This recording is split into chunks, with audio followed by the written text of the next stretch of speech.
Driving licence, cash token, তারপরে হইতেছে আপনার যে গাড়ির কাগজপত্র সব কিছু ঠিক আছে কিনা।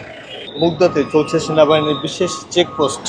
এই চেকপোস্টের আওতায় আসছে যে সমস্ত গাড়িগুলো আসছে সেই সকল গাড়িগুলোর সকল পেপারস ঠিক আছে কিনা, তাদের ড্রাইভিং লাইসেন্স সহ আরও অনেক সকল কিছু ঠিক আছে কিনা সেই সকল বিষয়গুলো কিন্তু সেনাবাহিনীরা তারা নিয়মিত তাদের যে চেকপোস্ট সেই চেকপোস্টের আওতায় তারা এগুলো নিয়ে আসছেন এবং যে সকল গাড়িগুলোর কাগজ ঠিক নেই সেই সকল বিষয়গুলোকে তারা তাদের আওতায় তাদের আইনের আওতায় নিয়ে আসছেন।